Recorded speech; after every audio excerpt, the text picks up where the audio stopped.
Welcome back inside the Now Morning Show. We get ready for Carnival 2024. It's already in full swing and TUCO has plans to roll out everything for Carnival 2024. This morning, joining me on set, President of TUCO, Ainsley King, as well as Public Relations Officer, Rondell Donovan. Good morning, gentlemen. Morning. Happy New Year. Same to you. According to Trinidad Rio, Merry New Year. How things? We good, man. We good. The things start basically short season. Very, very short. Very short season. So from Saturday, the prelims open. That's for the national competition, the Monarch. The Calypso Monarch. National Calypso Monarch. You know, and well, we've seen a lot surprises coming in, and participants. We've seen a large amount of that taking place too. So things look.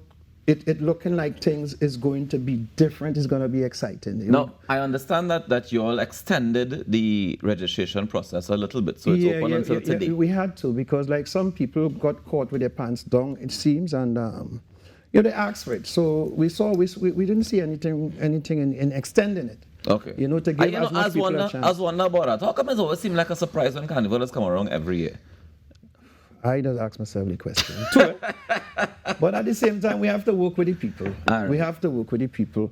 Honestly, Trinidad and Tobago, from what I am seeing, we're in for an exciting 2024 Carnival season. Carnival plus Calypso. I find you sound like you're hiding something there, but we get to that in a little while. Mr. Donovan, let me start by saying happy belated birthday to you, sir. Very much. I know you celebrated your birthday recently, and we celebrated you here on the morning show as well. That's what I will. Thank you so much. So tell me, from the public relations standpoint, what have you, TUCO, been doing to engage? Is it that you've been engaging more persons to be able to have more entries into the Monarch, or what is the plan, the public relations plan?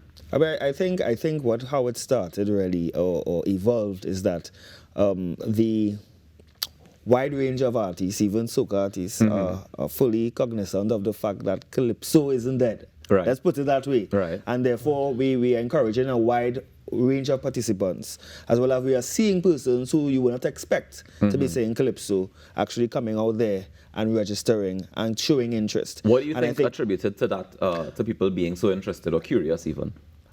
Basically, I think it's a matter of leadership. Right, I think also the don't Mr. tell me King. Because the president don't do that in Rondell. but Mr. King could probably share a bit more light in terms of what is the trajectory and how it worked. One of the concerns I had when I became president is the vehicle that is being used to carry our music, and I did some research, right? And what I realized is that we had a crisis where identity is concerned, because soca, the subgenre of Calypso, what happened is that they have experimented with this thing so much. And it's nice, But now what you have is like soca is almost like a subgenre of all the genres of the world. And it places us in a position now where identity is concerned. It's a challenge for people, for the said soca artists to be taken serious at a certain level, to get across a certain level. I want to challenge you, No, well, you could. I want to challenge you on that. Only because historically, Calypso's always done the same thing. When the sound of the world was the big band sound, Sparrow and them was doing that, Kitchen and them was doing that. When the sound of the world was disco, Nelson and them was doing that. And the music just kept evolving with the experimentation of the world sound. So how come you think that we lost the identity along the way? Well, let me... You see... It is to me, it's confusing to identify what is a soca 100%. It's different for Calypso, right? And then there's a it is being confused also, because when you look at what is a Calypso, I don't want to get into it because this could lead to talk. I know, so there's a whole dissertation. Yeah. So you better leave a touch slightly on it, right? But there's a mix-up, because what people call soca, many of it is Calypso. Right. Well, I mean, it's father and son. Yeah. It's father and son, but some people don't even look at it that way. Because some people, they don't understand the history, and they don't really understand what is Calypso. Is there a place for soca artists in the Calypso Monarch? Well, to me, I could tell you, there's always a place because I see it as one. I've always seen it that way, right? And this is the point I'm really making here. All right. I don't see a difference. It's just that it's just a name. They just change the name along the way. But So now your goal is to be able to reunite the two. Yes, Rawkus, you're touching it. Yes, Rawkus, you're seeing good. So this is the idea. I want to remove the ignorance. Right. And then the trick about this is that I did some research and then I saw Calypso clashing with pop. Harry Belafonte and Elvis Presley. And I know growing up how I looked at Elvis Presley and Calypso was there in the mix there. And I'm saying, Calypso already recognized, and when you look at it universally, basically, why we just didn't do what is necessary to make the connection? What is necessary to make the connection? Well, I think we lapse a lot because in Trinidad and Tobago, the Mecca or the place of where this thing is claimed to be, to birth, the birth came from. We made a lot of mistakes, and we continue making mistakes, right? Because, for example, when Harry Belafonte, he's a Jamaican. You're right. But he is the one who basically helped that thing to spread. Yeah, he was the face. Yeah, he was the pop face of Calypso. But then what happened is that some people say, well, he never make a tent and we can't follow here. And people had that skepticism kind of thing. But we should have followed. We should have made that connection and make the thing happen. But presently, no, I think what we disrespecting Calypso too. And we have to stop doing those things and realize that Calypso will put us in a better position where breaking through the wall or getting that wall recognition is concerned. You know? And that's how I feel. You know, but I think we could stick, we don't want the time to run out and we in touch Skinner Park and let the people know what's going on, you know. For me, all this is part of the conversation regarding Skinner Park. But that's my passion. This is, as a leader, this is my main passion, is to bring the awareness and let us work together and stop making the mistakes that we continue to make in the past. And I firmly agree with that. I mean, for me, one of the things that stood out was that in 2023, we had a very, very young man winning the National Calypso Monarch. I think he might be the youngest person to have ever won it, if I'm not mistaken. Yes. Today.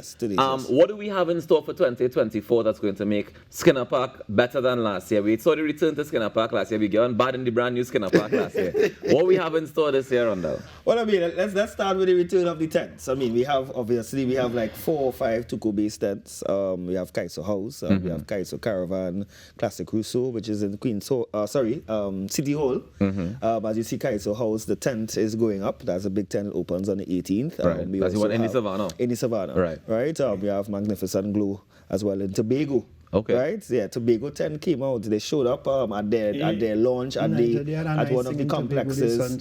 Loads of tourists were there dancing and participating. I was shocked because I sneak in was to sign a document to sneak out. But then when I saw what happened, I said, well, no, I can't leave here. You know? So I go and I hide and I'm watching, and then over 100 and something tourists and they dance into the Calypso, so I was proud. Yes. I was proud. And then, of course, we have Skinner Park, which is the Calypso Fiesta, which is the biggest Calypso picnic in the world.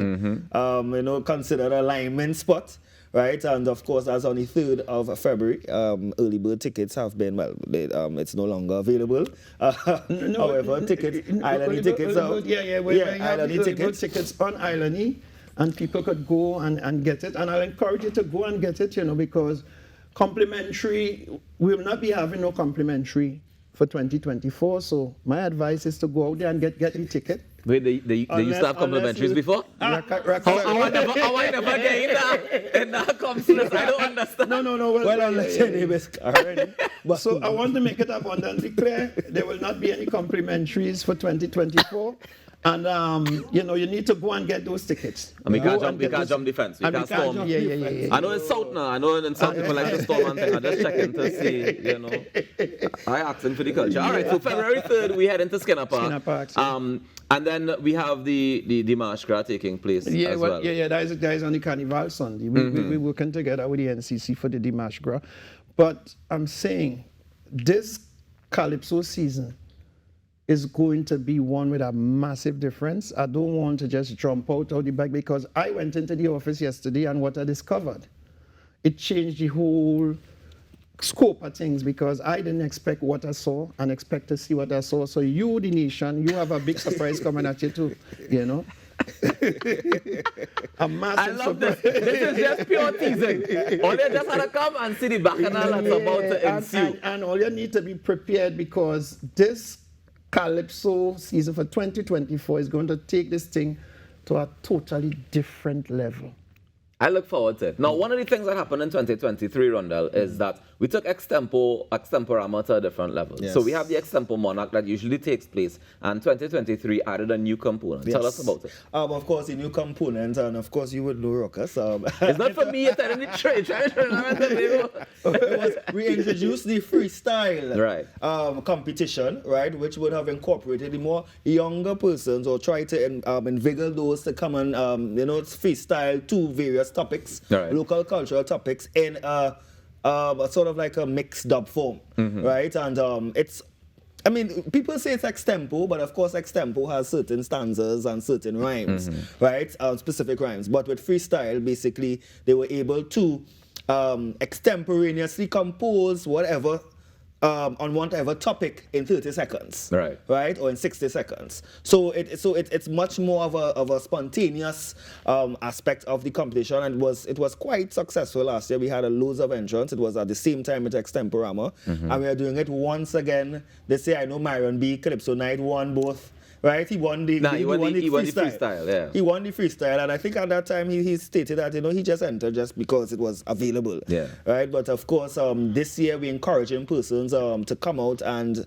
enter the freestyle competition. It's for all ages, right? Of course, and this is a way to encourage, right, the younger generation, right, to fuse with the extempo veterans, right? Because historically we've seen persons of a certain ilk would obviously be part of the Extemporama. Yeah, what was interesting for me was seeing people like Pretty, established soca artists who come in to join. Fireball, and they definitely enjoyed it. Yes. And I mean, it went viral after, so I expect that the turnout this year is going to be even more interesting. Before we go, though, I need to ask about Junior Soca Monarch, Junior Calypso Monarch. Are we having these things on this year? What's the plan?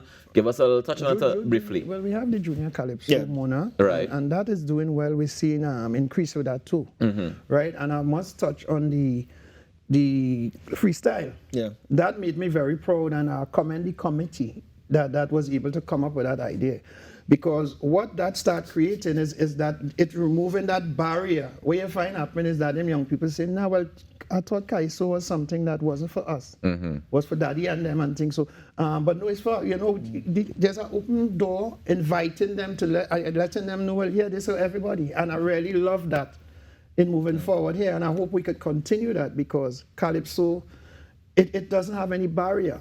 It's for everybody, and people in the nation, people from outside, wherever, it's for everybody. And TUCO is saying, come, because I think if we have to expand, we have to kind of attract that kind of thing, and we're looking forward to doing that. We're looking forward to work with the communities, Port of Spain, San Fernando, because we're working with the mayors and so on. No? Yeah, we want to build the thing, we want to expand the thing, and we're inviting people. And if you had missed Baby Blue, I mean, I'm sure last year, Rondell, why are you this way?